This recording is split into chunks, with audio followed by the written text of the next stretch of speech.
Good day, everyone. It's nice to see you all again virtually. Welcome to another report on our subject production of print and radio development communication materials.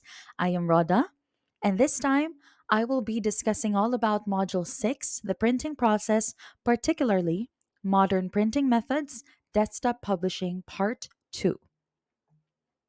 I'm sure by now you have already watched Part 1 as reported by my group mates in this module, but let's take a look back at the points that they have already discussed.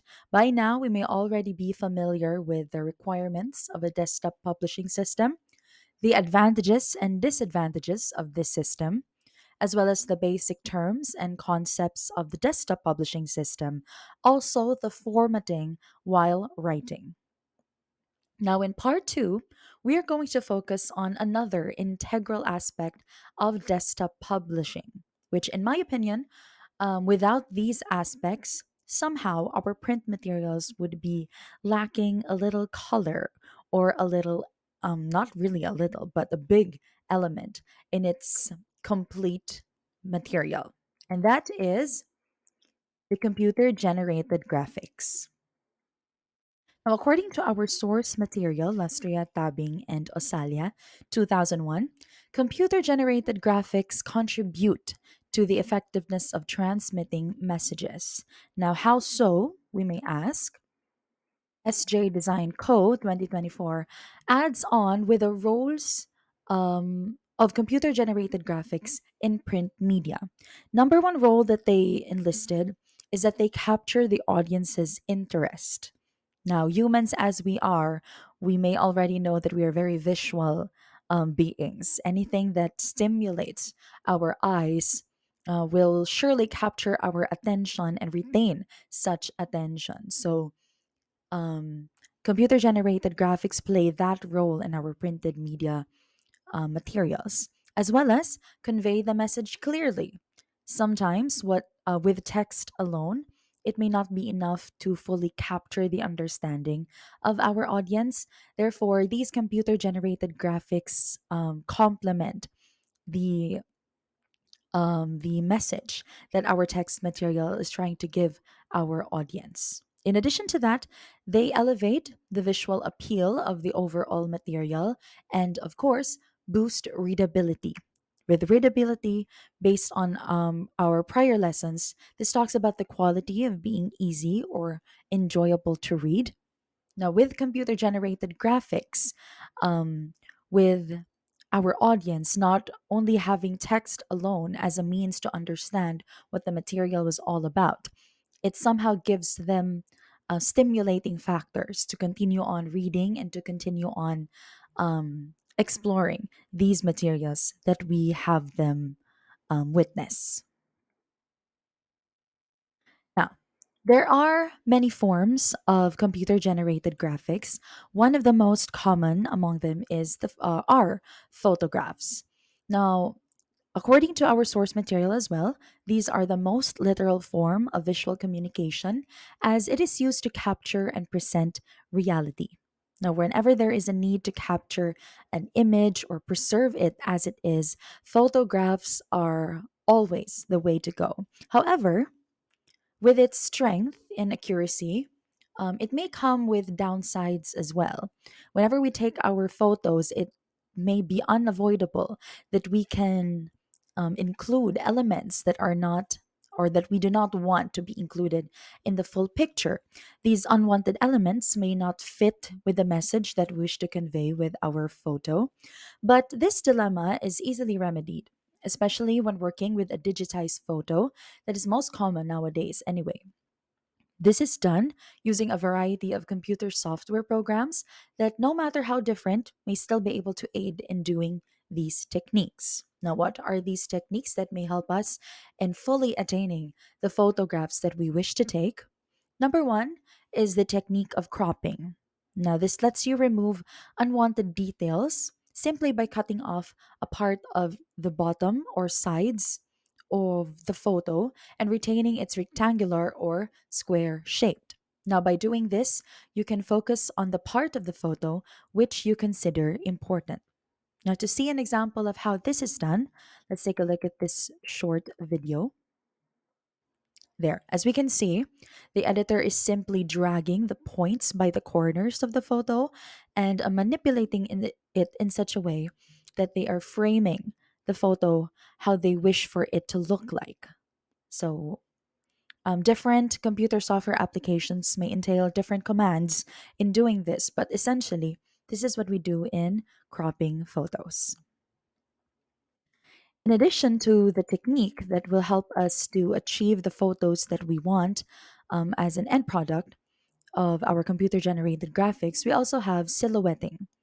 Now, basically, this emphasizes important details and introduce an interesting visual shape to your material by silhouetting a photo. Now, by the word silhouette and by the picture given here in this slide, we can understand this as somehow the outline of a person with play of shadows and darkness and lightness in our photos. So, likewise, these different software apps may entail you to use different techniques for you to achieve such a silhouette in your photos. But essentially, what we are doing, just like in the video presented here, is that we are merely darkening our subject in the photo and somehow highlighting their outline by manipulating, again, the lightness and darkness of the photo.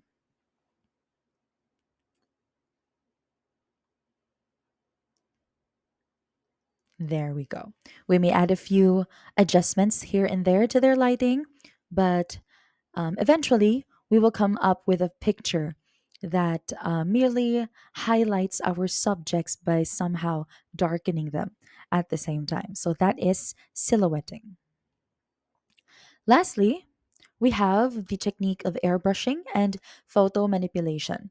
You can lighten shadowed areas or tone down distracting highlights using certain computer software programs. We use sophisticated tools to airbrush or paint out distracting details. So, how is this done? Here is another example.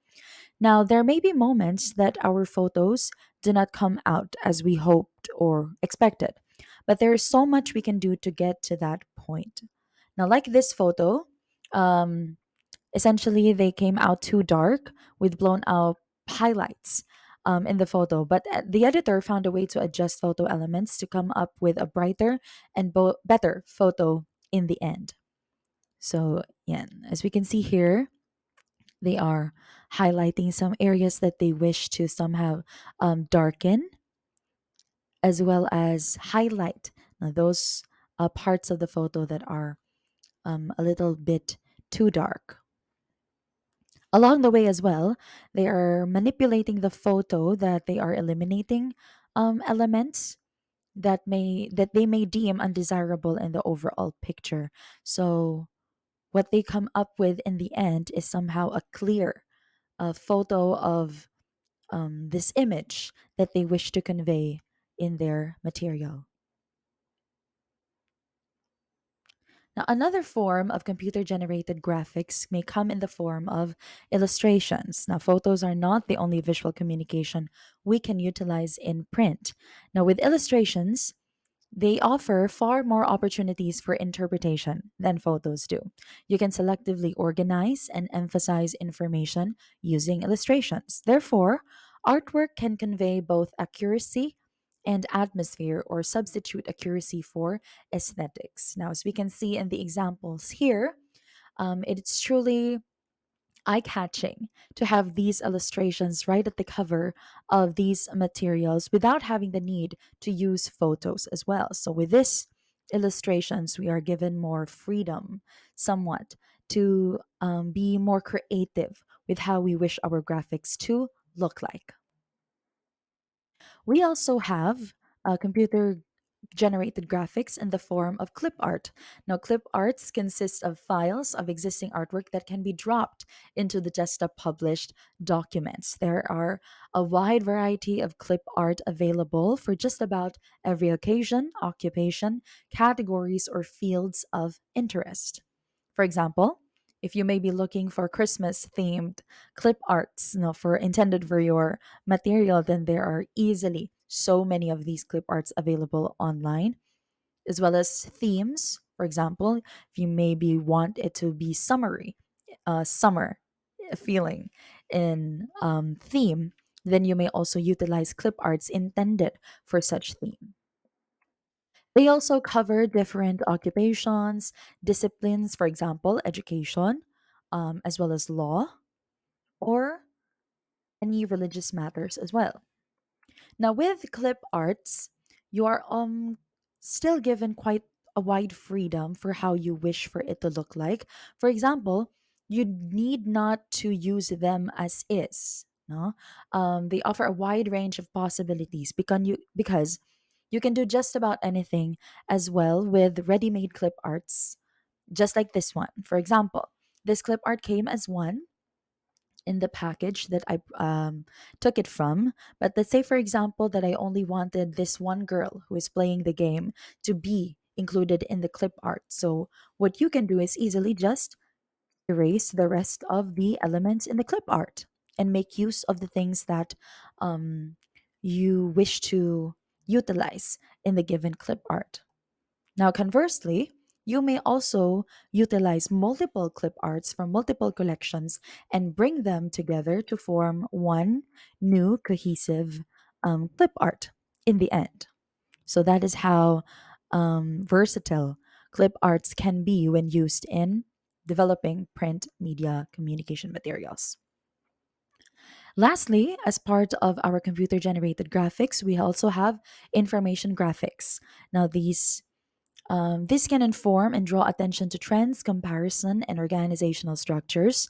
And the information graphics combine the communication powers of charts, diagrams, and tables with aesthetic appeals of drawings. Now, they help audiences to understand bulks of information so easily because they are easily decipherable materials and visually engaging as well to aid in better understanding.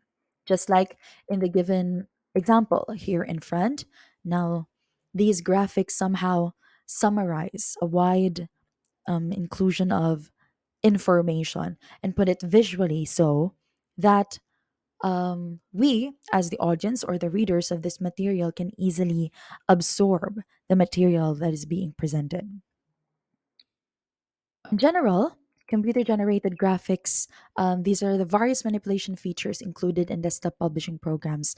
They can be a mixed blessing. Now, in general, they help add color and life to your print media materials. However, we must be aware that we are not overdoing it. Now, the key words for effective visual design that we must always remember is that it must always observe simplicity and clarity. Now, without these two keywords, we may be in danger of overdoing these computer generated graphics and end up somehow um, failing the purpose of our print media materials. Now, to close and summarize this module, we must never forget that these things, some of them would be maybe obsolete in practice already, but we must never forget to be aware of them as well. Because for development communicators, the knowledge of these various methods would still be useful as you often have to make do with the resources available to you. Now, for some points of discussion that we can talk about in the reply section, let's ponder on these given questions. Now, number one that I want to ask all of you now and to read your insights regarding this. With all these applications available to us today, how do we maintain photo manipulation as an ethical practice?